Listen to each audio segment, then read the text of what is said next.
Halo semuanya, selamat datang di Himaseta Podcast Level Up Mahasiswa Ubah SKS Jadi Pengalaman Nyata, yang akan ngebahas gimana caranya mahasiswa itu bisa jadi versi terbaik dari dirinya.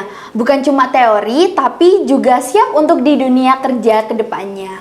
Nah, saya Yolandita Rahmatullah akan membahas topik yang sangat penting banget, yaitu Ubah SKS Jadi Pengalaman Nyata bersama narasumber yang sangat keren sekali tentunya. Hari ini saya nggak sendiri, kita kedatangan tamu yang spesial. Beliau adalah dosen yang aktif membimbing mahasiswa dalam program MBKM.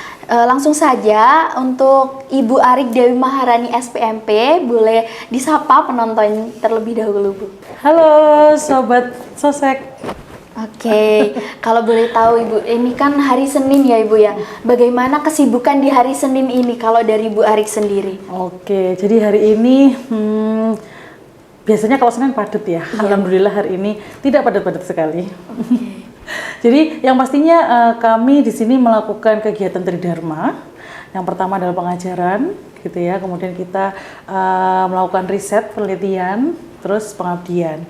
Hari ini tadi ada jam kuliah ya pagi, kemudian sebelum datang ke sini saya sempatkan diri untuk sedikit menulis untuk artikel saya yang insya Allah bulan depan mau publish ya, doakan saja ya segera publish itu. Dan kemudian datang ke podcast ini. Wow, teman-teman, di sela-sela kesibukan di hari Senin ini, Bu Arik sendiri masih sempat-sempatnya untuk menulis, teman-teman. Jadi kalau teman-teman masih merasa mager untuk menulis atau membaca, lihat Ibu Arik ini sosok yang sangat spesial sekali ya teman-teman buat jadi narasumber di tema hari ini. Setelah kita sapa, lanjut aja gak sih teman-teman? Jadi untuk segmen pertama kali ini kita akan membahas tentang realita mahasiswa. Jadi Bu Arik, dari pengalaman nih, Ibu mengajar dan membimbing mahasiswa agribisnis sendiri. Bagaimana sih antusias dari mahasiswa agribisnis ini dalam mengikuti program MBKM-nya? Oke, jadi program studi agribisnis terutama mahasiswanya ya, itu antusias banget. Antusias sekali ikut kegiatan MBKM.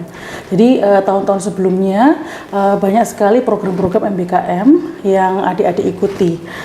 Kemudian MBKM ini sangat menarik adik-adik, menarik mahasiswa program studi agribisnis karena MBKM ini memberi kesempatan adik-adik atau mahasiswa itu menggunakan SKS yang ditempuhnya di kelas.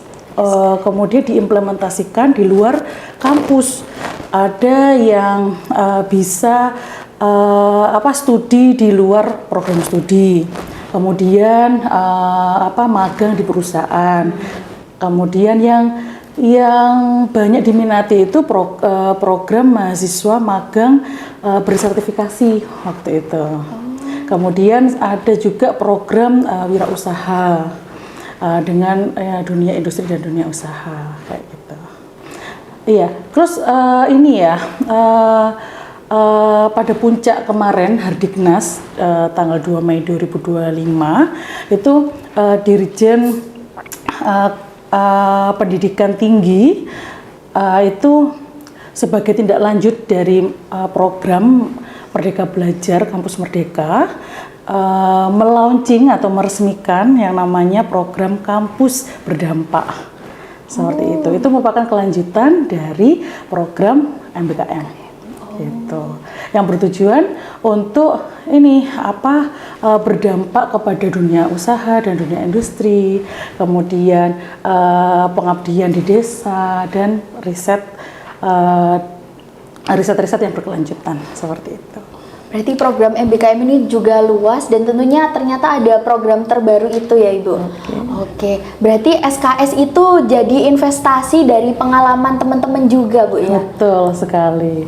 Karena ini ya, adik-adik ini selain berada di kelas, adik-adik bisa berpengalaman luas, bisa mencari wawasan, gitu ya, mencari kompetensi yang mungkin sebelumnya belum bisa digali di kelas, gitu. Kemudian adik-adik juga bisa menambah sertifikasi, gitu. Biasanya ketika adik-adik ikut program magang itu ada yang namanya sertifikasi.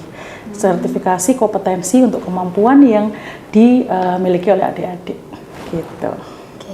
Berarti dari teman-teman sendiri tuh udah banyak kan tadi sudah dijelaskan oleh Bu Arik sendiri bahwa macam-macam juga tergantung dari minat dari mahasiswa sendiri ya Ibu.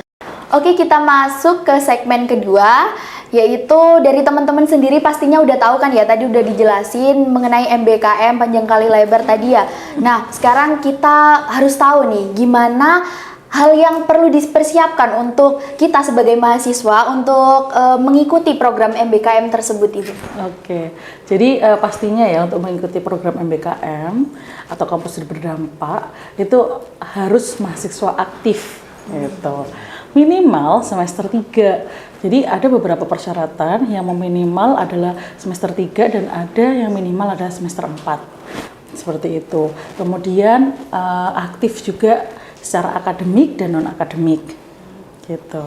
Kemudian selanjutnya harus update informasi baik di grup program studi, kemudian grup universitas atau di sosial media yang memberikan informasi tentang MBKM. Itu penting. Oke. Iya. Berarti kita tidak hanya dapat informasi dari dosen atau di kampus saja, tapi kita juga harus mencari informasi lebih lanjut. Betul sekali. Karena informasi tentang MBKM itu juga cepat ya adik-adik ya. Kemudian cepat juga untuk di-share melalui media sosial. Gitu. Dan antusiasme tidak hanya di program studi agribisnis pastinya, di universitas juga banyak yang ingin mengikuti MBKM seperti itu. Kemudian selain itu adik-adik itu juga harus mengurus surat rekomendasi, kemudian surat tidak mengikuti program MBKM lainnya, kayak gitu. Dan yang terakhir pastinya adik-adik itu harus mendaftarkan diri. Itu yang paling penting ya. Iya. Kadang di awal adik-adik itu ikut-ikut temannya. Iya. Nah, kemudian nggak jadi. Nah, itu butuh keberanian memang untuk mendaftarkan diri. Nah, jadinya itu teman-teman ya, kuncinya itu bukan cuma nunggu siap ya Bu, tapi kita itu harus berani mencoba. Betul sekali. Oke, jadi teman-teman kalau berminat, langsung aja, jangan nunggu teman-temannya terlebih dahulu yang gerak. Oke Sobat Sosek, sekarang kita memasuki segmen ketiga yang nggak kalah penting tentunya, yaitu mengenai manfaat dan benefit nyata ketika kita mengikuti magang sebagai mahasiswa. Nah pasti dari teman-teman sendiri ini berpikir bahwa ngapain sih kita capek-capek ngikutin magang, emang apa sih benefitnya kayak gitu Ibu?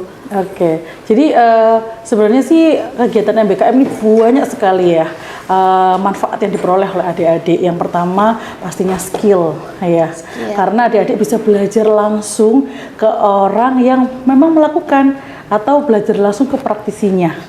Kayak gitu. Kemudian yang kedua adalah relasi profesional.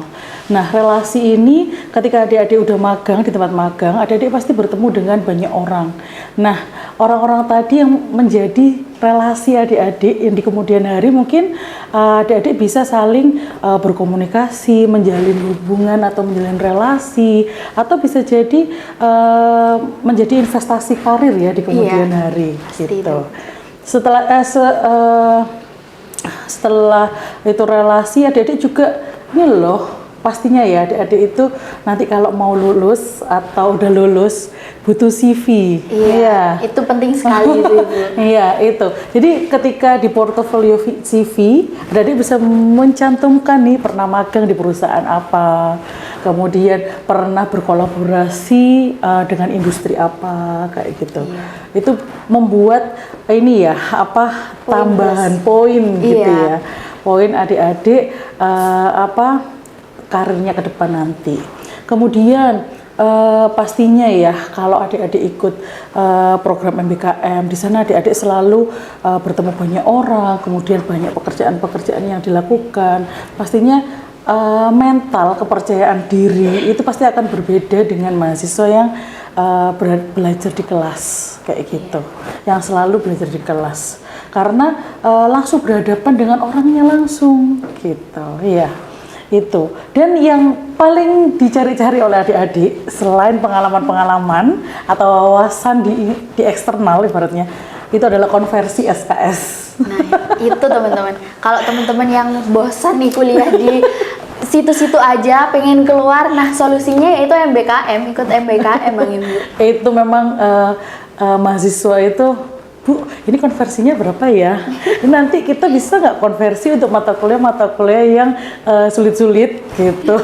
Pasti yang dikejar yang sulit tentunya, Iya. Bu. Padahal kalau kita mau konversi mata kuliah, kita harus lihat tuh job desk-nya itu apa aja di tempat magang. Kemudian disesuaikan nanti mata kuliahnya yang mau dikonversi itu apa. Gitu. Nanti kalau semua kolaborasi dengan dunia industri dan dunia usaha, itu di sana melakukan apa aja, berkolaborasi apa. Nanti disesuaikan dengan kurikulum yang ada di mata kuliah itu tadi. Jadi kami tim MBKM juga melihat tuh kurikulum, oh yang ini yang cocok nih mata kuliah ini yang dikonversi. Jadi nggak tiba-tiba adik-adik, oh Bu saya mau mata kuliah ini ya dikonversi, mata kuliah ini ya, gitu. Pilih-pilih ya, Bu. Iya, itu jangan sampai lah ya. Iya, tentunya. Jangan ya teman-teman. Jadi bukan cuma pengalaman, tapi juga bisa jadi modal karir untuk kedepannya ya, Bu ya. Betul sekali.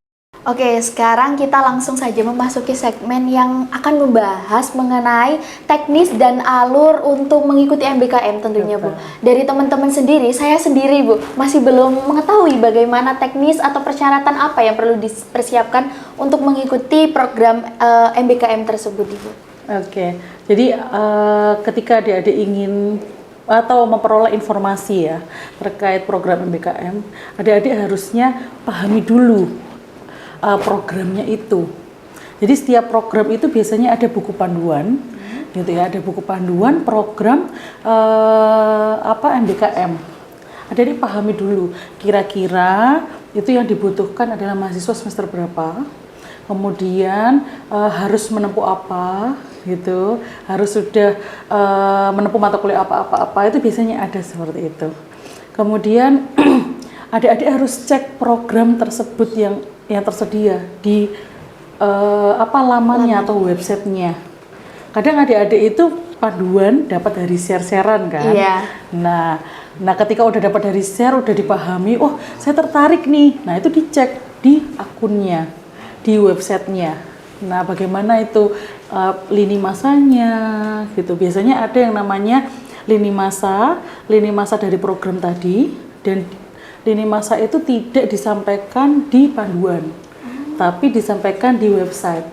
Karena biasanya website ini ada informasi-informasi tambahan atau update terbaru terkait lini masa. Biasanya lini masanya itu diperpanjang untuk pendaftaran, kemudian bisa jadi ada surat-surat yang harus di-download di websitenya, seperti itu.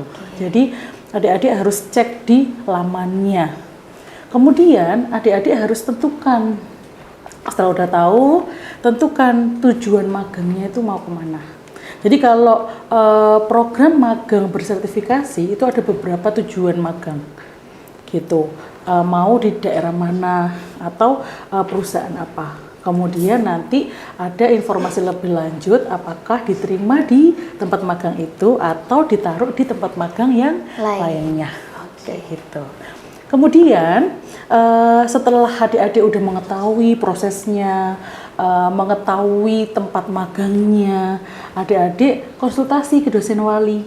Oh iya. Gitu. Bagaimana ini kalau proses konversinya, kemudian persyaratan-persyaratan yang harus dipenuhi di dalam program studi.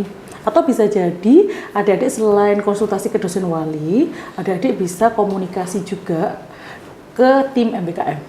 Jadi tim MBKM Prodi juga terbuka ya adik-adik ya untuk menerima mahasiswa-mahasiswa yang konsultasi. Sebelum konsultasi ke dosen wali, biasanya seperti itu. Karena biasanya adik-adik ini butuh informasi-informasi memang, Bu, teman-teman saya ada yang daftar di sini juga enggak, ada berapa Bu? Biasanya seperti itu. Itu biasanya tim MBKM yang menghimpun informasi itu. Gitu. Jadi kalau di dosen wali biasanya, oh mata kuliah ini yang mau dikonversi. Gitu. Kemudian selain ke dosen wali dan tim MBKM, adik-adik juga nanti mengurus persyaratan-persyaratan itu di dekanat atau di fakultas. Ada beberapa yang memang kalau program-program MBKM itu selain di dekanat itu ada pusatnya di universitas. Gitu. Nanti dihimpun oleh universitas, nanti universitas juga memberikan sosialisasi. Gitu. Siapa aja ya yang apa namanya ikut program ini, program itu gitu.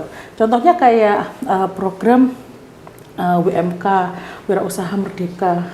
Itu selain fakultas, selain program studi yang menghimpun nama-nama siapa, itu ada universitas di bidang kewirausahaan gitu. Ya. Kemudian kalau sudah daftar, udah konsultasi, sudah mengurus persyaratannya, adik-adik tinggal magang atau menunggu informasi dari pihak magangnya itu. Biasanya langsung pihak magang menghubungi masing-masing mahasiswa langsung. Jadi pihak magang itu langsung kontak ke mahasiswanya gitu. Karena sebelumnya biasanya kalau memang sudah lulus gitu ya, biasanya mahasiswa itu ada Zoom, kemudian diberitahu, diinformasikan job desk-nya itu apa aja gitu. Kemudian langsung komunikasi keberangkatannya kapan, biasanya dihimpun oleh perusahaan yang terkait. Jadi harus berangkat tanggal sekian, ditunggu di Juanda gitu. Itu pernah terjadi seperti itu. Oke. Kemudian kalau sudah clear, adik-adik tinggal melaksanakan magangnya. Yang biasanya dilakukan, yang menjadi poin di sana itu adik-adik harus membuat logbook, catatan sehari-hari. Jadi catatan sehari-hari berkegiatan itu. Penting sekali adik-adik catatan sehari-hari. Itu juga sebagai bekal untuk membuat laporan akhir. Apa saja yang dilakukan. Gitu. Ya. Jadi laporan akhir ini biasanya selain adik-adik nanti harus mengumpulkan laporan akhir di website gitu ya, di websitenya program tersebut, adik-adik juga harus presentasi. Gitu. Oke, jadi setelah membuat laporan itu nanti kedepannya akan ada presentasi juga. Betul sekali. Jadi makanya memang dibutuhkan keberanian ya. Iya. Dibutuhkan keberanian untuk mengikuti kegiatan MBKM. Karena nanti presentasinya itu langsung dengan perusahaan. Apa saja yang dilakukan, kemudian apa yang didapat dari kegiatan magang ini di perusahaan itu gitu ya. Kemudian setelah presentasi di perusahaan, adik-adik dikembalikan kembali ke program studi. Nanti adik-adik juga presentasi kembali ke tim MBKM. Gitu. Untuk mengkonversi mata kuliah tadi. Kira-kira mana yang berkaitan dengan mata kuliah yang mau dikonversi. Oh, ini dapat nilai A atau nilai AB kayak gitu. Cocok yang mana nih? Gitu. Itu, Mbak. Kayak yang di akhir itu kayak evaluasi gitu ya, Bu. Betul selama sekali. magang itu seperti apa? Iya. Dan nantinya keluar sebagai nilai di transkripnya adik-adik. Iya, jadi di situ mata kuliah kewirausahaan dikonversi, nanti ada tandanya tuh kewirausahaan, kemudian nilainya A soalnya gitu. Gitu. Berarti dari teman-teman sendiri itu jangan cuma ikut-ikutan temennya ya, Bu, karena juga membutuhkan keberanian dari pribadi sendiri. Iya. Oke, dari persyaratan tadi, administrasinya juga cukup panjang sekali ya teman-teman. Jadi jangan tiba-tiba magang tanpa prosedur atau tanpa tahu persyaratannya apa. Seperti itu. Ini bermanfaat banget ya, Bu, bagi teman-teman yang lagi nonton ini. Untuk mahasiswa baru juga mungkin ada yang berminat untuk mengikuti MBKM. Iya, kalau mahasiswa baru masih belum ya. Oh ya, karena iya, tadi minimal semester 3. Oke. Nah, semester 3 atau semester 4, 5. Kayak gitu. Jadi jangan lupa ya, kalau ikut MBKM, adik-adik harus melalui jalur yang resmi gitu. Jadi jangan asal ikut-ikut. Iya, betul. Karena persyaratannya itu takutnya ada miskomunikasi ya, Ibu. Betul sekali. Itu yang membuat adik-adik bisa jadi tidak lulus pada program MBKM. Oke, jadi teman-teman bisa bertanya mengenai ke dosen wali ataupun ke tim MBKM sendiri, seperti itu. Nah, untuk segmen selanjutnya ini Bu, kita akan membahas lebih spesifik lagi mengenai kegiatan dari magang MBKM ini sendiri. Kalau boleh tahu ada apa aja sih Bu, bisa dijelaskan secara rinci lagi? Oke, jadi magang, khususnya magang ya di program MBKM ini ada magang bersertifikat. Iya. Ya, magang itu di perusahaan-perusahaan yang bermitra dengan kementerian, gitu. Kemudian ada yang ikut program Kewirausahaan Merdeka. Ya, Kewirausahaan Merdeka. Kemudian ada magang di beberapa industri dunia usaha. Jadi adik-adik itu ditempatkan di perusahaan-perusahaan startup, dan adik-adik itu ada yang ditempatkan di bagian digitalisasi, kemudian ada yang marketing gitu, kemudian ada yang ini loh telekomunikasi, bukan telekomunikasi, apa ya, yang dia telekonferensi gitu, apa kok telekonferensi jadinya, apa ya? Yang apa? Editing itu Bu? Apa Bukan. Dia itu yang menerima telepon dari beberapa customer. Oh, apa ya namanya itu? Iya, Saya lupa. apa ya? Biasanya rata-rata Apa ya? itu cewek ya Ibu yang Iya, menerima betul telepon sekali. itu. Iya, ada yang dia sebagai menerima telepon dari beberapa customer. Nah, iya seperti marketing, tapi dia memberikan informasi-informasi atau layanan-layanan tentang perusahaan itu. Gitu. Kemudian ada yang magang di lembaga riset, ada seperti di BRIN, tapi ini dia tidak hanya magang, mereka itu mahasiswa-mahasiswa berkolaborasi untuk penelitian biasanya dengan tempat-tempat lembaga riset gitu. Kemudian ada lagi yang di instansi pemerintah. Jadi di instansi pemerintah, di dinas-dinas gitu. Iya, ada yang 2 semester lalu itu ada yang di Kalimantan, di dinas, sekali. iya betul. Ada yang di Kalimantan, ada di Sulawesi, itu di dinas-dinas, di instansi pemerintah gitu. Oke. Itu bisa, kalau yang di luar kota itu bisa sambil jalan-jalan gitu. Wah, Ibu. iya. Jadi adik-adik ini Senin sampai Jumat berkegiatan di dinas, Iya. gitu, atau di instansi. Kemudian Sabtu Minggunya jalan-jalan sama teman-temannya sesama magang, iya. itu untuk eksplor daerah itu. Iya sih. Kesempatan Gitu. ya itu Bu. Betul sekali. Ya, bisa dapat ilmu juga, bisa dapat healingnya juga. Betul.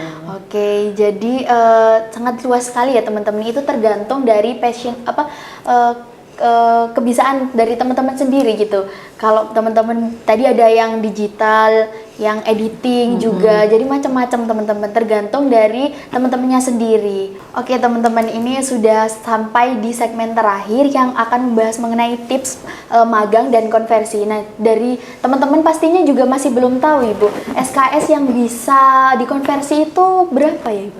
Oke, jadi untuk kegiatan MBKM, SKS yang dikonversi maksimal 20 SKS. 20 SKS. Iya, tapi ada beberapa program MBKM itu yang sudah menentukan berapa SKS yang harus dikonversi. Jadi ada beberapa ya yang memang berkegiatannya itu studi independen di desa semama gitu ya. Kan berarti di situ pengabdian. Biasanya ada yang memberikan peraturan bahwa konversinya hanya 10 SKS. Gitu. Ada yang menginformasikan konversinya 20 SKS gitu.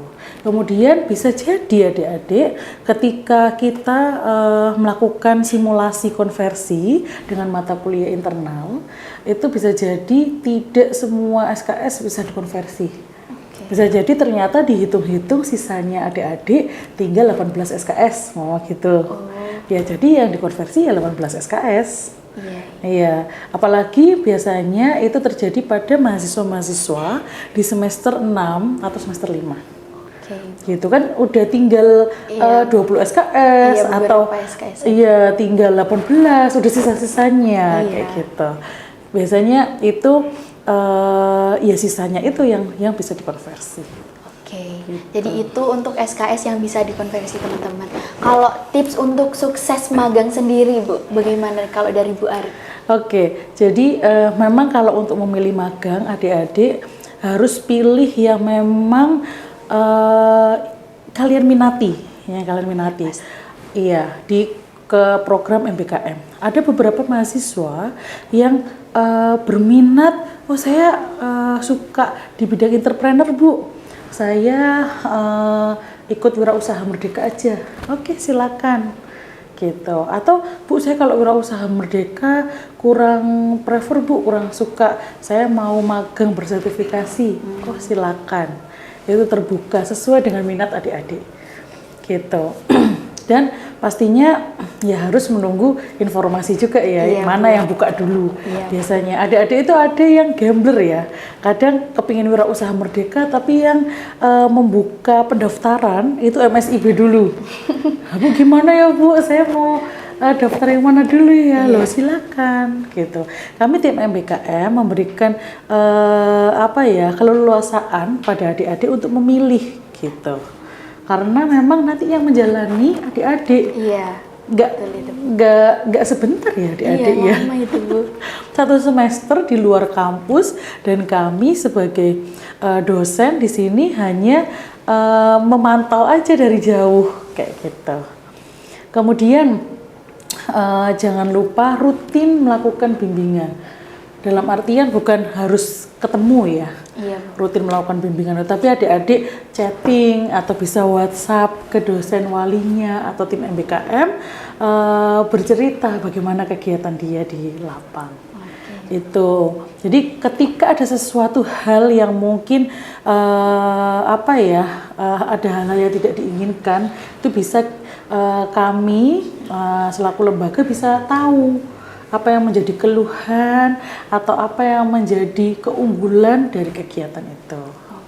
Gitu. Kemudian jangan lupa disiplin logbook. Kegiatan magang itu biasanya adik-adik melakukan kegiatan magang 1 hari itu 8 jam. Iya, sama dengan kayak bekerja. Tapi kadang ada yang lembur jika lembur gitu. Cuman kadang mereka sesuai jam kerjanya gitu. Nah setelah pulang jam kerja gitu ya, itu pastikan adik-adik harus mengisi logbook.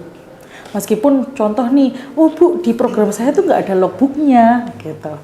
Tapi adik-adik ya harus punya inisiasi sendiri untuk membuat logbook sehingga catatan harian kalian itu ada apa yang dilakukan setiap hari selama 6 bulan atau selama program itu dilaksanakan. Betul.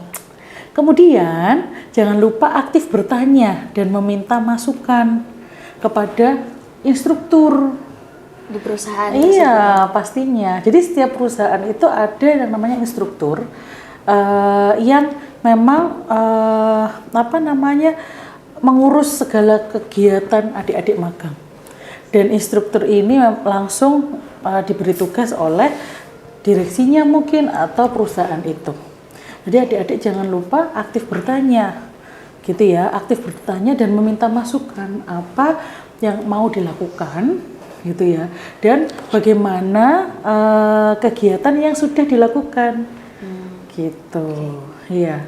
Apakah sudah sesuai dengan kriteria atau sudah sesuai dengan SOP agar besoknya ketika bekerja gitu kan adik-adik juga punya ini ya informasi atau oh seperti ini yang harus saya lakukan. Gitu, biar lebih baik. Iya betul Bu. Gitu. Ketika kita magang di tempat itu kita ada melakukan kesalahan kan langsung bisa dievaluasi. Betul sekali. Biar kedepannya tidak terjadi seperti itu lagi. Iya, jadi ada progres lah ya, terus terlihat akhirnya progres yang dilakukan oleh adik-adik. Kemudian jangan lupa buat laporan.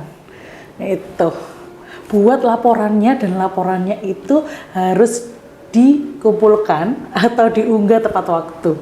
Oke, jangan ditunda-tunda tentunya ya. Betul sekali. Karena biasanya adik-adik kalau udah udah Sabtu Minggu nih, wah waktunya jalan-jalan gitu kan. Lupa waktu. Nah, lupa waktu, udah bawaannya happy, Iya, betul. gitu ya, magang, gitu. Kemudian dia bisa kemanapun, gitu. Lupa laporannya, iya nggak dikerjakan. Kemudian Di akhirnya Bu nanti yang numpuk. gitu, akhirnya numpuk, tergesa-gesa, laporannya akhirnya tidak optimal. Betul. Itu yang sering terjadi. Oke, mungkin untuk pembahasan untuk hari ini sudah cukup tentunya Bu ya. Oke. Dari saya pribadi berterima kasih banyak Bu untuk inspirasi dan waktunya untuk penyampaian materi kali ini itu sangat penting banget teman-teman. Jadi silakan dipahami lagi mengenai informasi yang sudah dijelaskan oleh Bu Arik tadi. Jadi kalau teman-teman memang berminat silakan langsung saja mengikuti persyaratan dan bisa melihat dari websitenya langsung. Untuk itu dari saya mungkin dari Bu Arik sendiri ada closing statement Bu. Oke, jadi buat adik-adik ya jangan takut untuk mencoba hal yang baru, gitu ya. Jadi kuliah ini tidak hanya adik-adik itu belajar dalam kelas, tapi adik-adik bisa mencari pengalaman sebanyak mungkin di luar kelas. Iya, jadi agar adik-adik bisa tumbuh lebih kuat gitu ya, kuat secara mental Iya, Bu, pastinya betul itu sekali. karena dunia nyata yang sebenarnya adalah dunia setelah adik-adik lulus kuliah. Betul sekali teman-teman. Gitu, oke. Dan jangan lupa ketika adik-adik masih berkuliah, gunakan waktu kalian seoptimal mungkin. Iya. Gunakan waktu kalian secerdas mungkin, ibaratnya gitu ya. Iya, Bu. Agar waktu yang kalian miliki itu bermanfaat. Gitu. Oke. Terima kasih banyak ya Bu Arik telah menyempatkan hadir di podcast kali ini. Oke. Dan buat kalian semua yang sudah menonton dan mendengarkan Level Up Mahasiswa, yuk mulai jangan cuma nilai aja yang dikejar dari perkuliahan ini, tapi pengalaman juga sangat perlu untuk kedepannya atau di dunia pekerjaan. Dan kejar makna dan jadilah mahasiswa yang aktif. Thank you udah dengerin episode ini. Kalau kamu suka kontennya, jangan lupa share ke teman-teman kamu dan follow Instagram juga Level Up Mahasiswa di YouTube dan Spotify. Sampai jumpa di episode selanjutnya dan yuk kita ubah SKS jadi pengalaman nyata. Bye-bye. Bye.